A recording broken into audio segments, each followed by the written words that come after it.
The Lord is risen. Hallelujah, hallelujah. Welcome muli mga kapatid sa ating social media consulate at Salmot.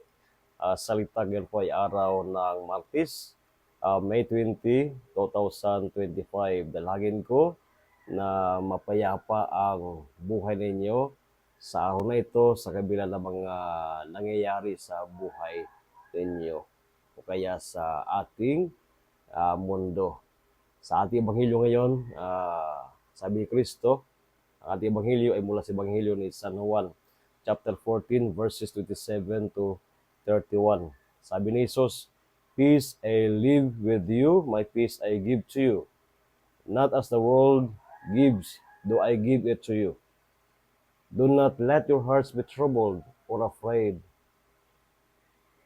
Napakahalaga mga kapatid itong mga salita ng ating Panginoon sa Kristo. Paano nga ba hinahanap mo o ikay nagkakaroon ng kapanatagan o kapayapaan sa inyong puso at isip?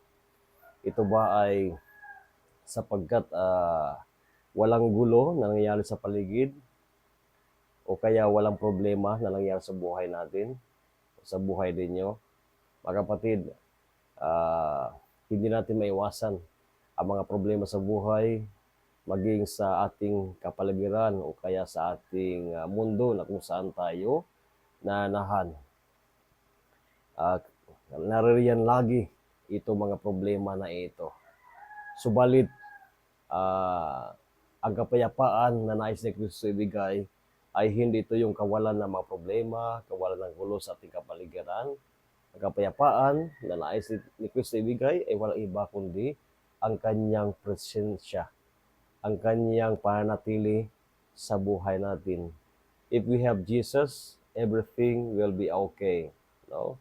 Sapagkat ang lahat naman ay napagtagumpayan ni Kristo ang pagkakasakit at kahit ang kamatayan ay napagtagumpayan ni Kristo para sa atin. Kaya sino pa ang ating maaring hingan ng tulong kundi si Kristo lamang.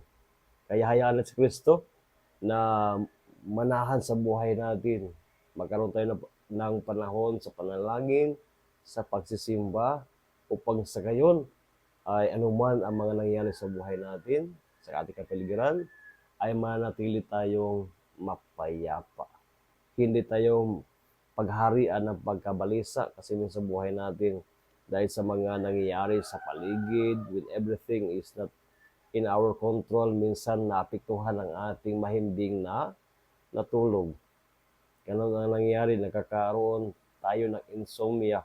Subalit mga kapatid, kung ating sisikapin na ang Diyos, si Kristo, ay nasa buhay natin, ay nasa puso natin, lahat ay kaya nating mapagtagumpayan. Kaya natin muli na maging mahimbing ang ating tulog sapagkat lahat ay pinaubaya natin. We surrender to Jesus. So let Jesus, His presence, gives us peace in our hearts and in our mind. So again, a blessed day sa inyong lahat at naway pagpalay kayo ng Panginoon sa araw nito kasama ng inyong mga mahal sa buhay. Dalangin ko na ang bawat isa inyo ay nasa mabuting kalagayan at bigyan kayo ng Diyos ng kapayapaan sa inyong kalooban kasama inyong mga mahal sa buhay.